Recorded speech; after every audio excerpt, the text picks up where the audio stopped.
Sahabat Fresh Juice dimanapun Anda berada, kita berjumpa kembali dalam Fresh Juice hari ini, Minggu 2 Agustus 2020. Bacaan dan renungan akan dibawakan oleh Pastor Pionius Hendy OFM Cup, langsung dari Sydney, Australia. Selamat mendengarkan.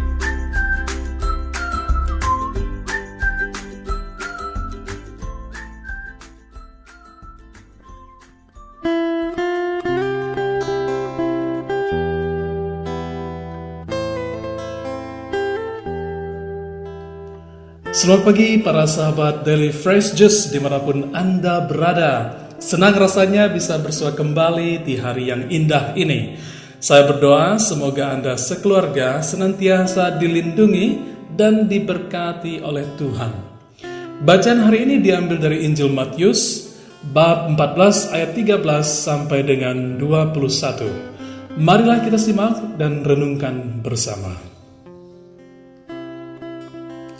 Sekali peristiwa, setelah mendengar berita pembunuhan Yohanes Pembaptis, menyingkirlah Yesus. Dengan perahu, ia bermaksud mengasingkan diri ke tempat yang sunyi.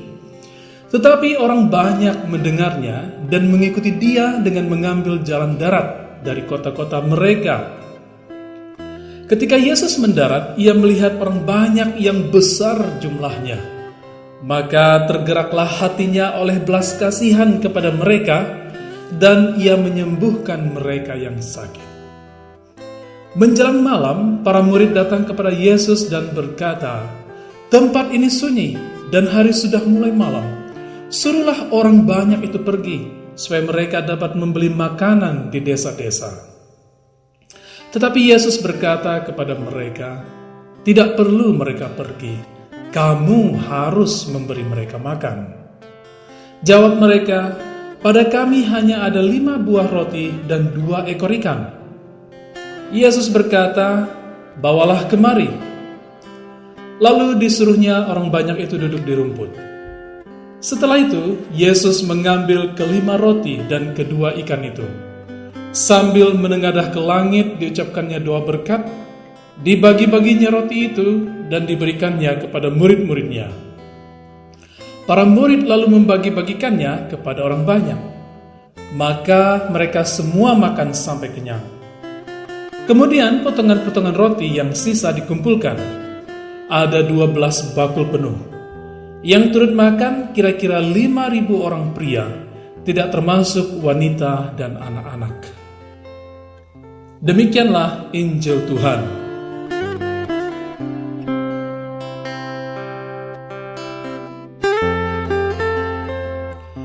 Saudara-saudari yang terkasih, para sahabat pendengar setia Daily Fresh Juice, menurut penginjil Matius, mujizat pemberian makan untuk 5.000 orang ini terjadi di sebuah tempat yang terpencil atau sunyi. Dan peristiwa itu terjadi pada waktu hari sudah senja atau menjelang malam. Maka sangat logis jika kita bayangkan bahwa tidak ada tempat penginapan yang tersedia di sana untuk menampung ribuan orang tersebut. Senja hari juga merupakan saat-saat krusial di mana perut mulai keroncongan karena lapar. Dan dari antara ribuan orang tersebut, pasti ada juga yang datang dari tempat yang jauh. Artinya, mereka tiba di sana setelah menempuh perjalanan yang panjang dan melelahkan. Sekedar mengingatkan, jumlah 5.000 orang itu tidak termasuk perempuan dan anak-anak. Saya tidak bisa membayangkan apa yang terjadi dengan ibu-ibu yang memiliki anak-anak kecil. Tetapi mereka sangat haus untuk mendengarkan pengajaran Tuhan. Ibu-ibu kudus ini pastilah tidak akan meninggalkan anak-anak mereka sendirian di rumah. Sebaliknya, mereka membawanya serta dalam perjalanan untuk bisa bertemu dengan Tuhan. Betapa hebat pengorbanan seorang ibu. Berhadapan dengan realitas-realitas tersebut, maka tidak mengherankan apabila hati Tuhan Yesus tergerak oleh belas kasihan. Dia melihat langsung kesulitan dan penderitaan yang sedang dialami oleh ribuan umatnya tersebut di tempat yang sunyi, sementara hari mulai menjelang malam. Itulah sebabnya Tuhan Yesus bersimpati, menyembuhkan mereka yang sakit, dan berusaha mengenyangkan umatnya yang saat itu sedang kelaparan. Dalam hal ini, Yesus tidak menghindar dari tugas dan misinya. Sebaliknya, dengan penuh kesabaran, Dia ada bersama dengan ribuan orang tersebut dan memberikan yang terbaik bagi umatnya. Teladan Tuhan Yesus ini menunjukkan identitas utama keilahiannya, bahwa Allah tidak pernah meninggalkan umatnya kelaparan, entah apapun yang terjadi.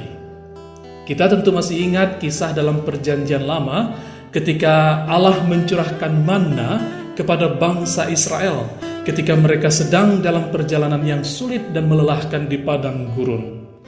Di sana Allah tetap menjaga umatnya dengan memberi mereka makan. Hal yang sama juga terjadi dengan mujizat pemberian makan untuk 5.000 orang ini. Tuhan tidak akan membiarkan umatnya mati kelaparan.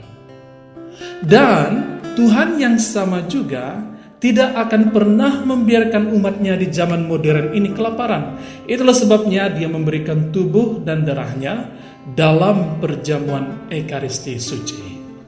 Tuhan siap mengorbankan dirinya demi umatnya.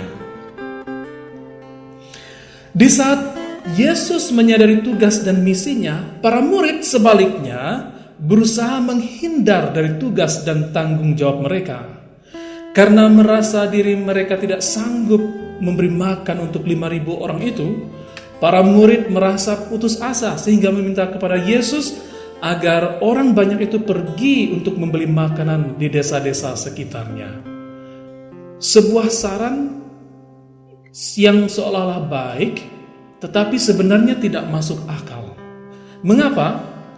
Karena jumlah orang-orang itu ribuan loh ya. Bagaimana mungkin warung-warung di desa bisa menampung mereka semuanya? Lalu karena tempat itu terpencil, bagaimana mungkin mereka harus melanjutkan perjalanan yang sudah sangat melelahkan hanya untuk mencari makan? Syukur jika memang ada makanan, namun jika tidak, mereka pasti tidak akan bisa bertahan untuk keesokan harinya. Maka Tuhan Yesus menjawab para muridnya dengan penuh kebijaksanaan dan kuasa. Tidak perlu mereka pergi, kata Tuhan. Kamu harus memberi mereka makan. Tuhan Yesus tahu bahwa mereka hanya punya 5 roti dan 2 ikan untuk dimakan oleh ribuan orang. Namun sesungguhnya Dia meminta para muridnya untuk mempunyai iman yang kokoh dan untuk siap sedia memberikan apa saja yang ada pada mereka, meskipun itu tampaknya sangat kecil dan tak berarti.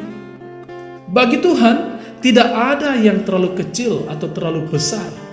Dia mempunyai segala kuasa dan kemuliaan, akan sanggup melipat gandakan apa yang tampaknya mustahil bagi manusia.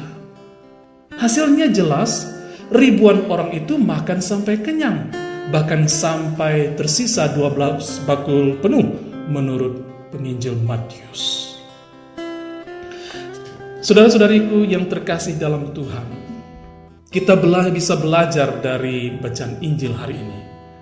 Ketika kita berhadapan dengan persoalan pelik dan berat, seringkali intuisi manusia kita ingin melarikan diri dari realitas, tugas, dan tanggung jawab.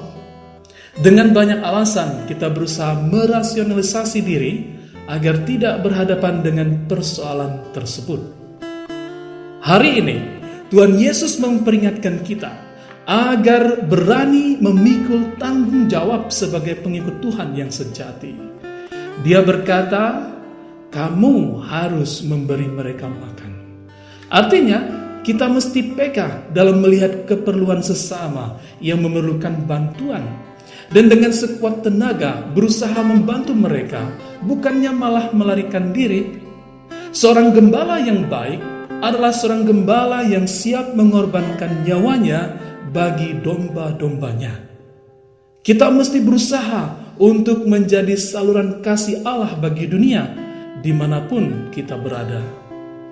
Sebarkanlah cinta kasih itu bagi sesama yang ada di sekitar kita, meskipun tindakan itu tampaknya kecil dan tak berarti.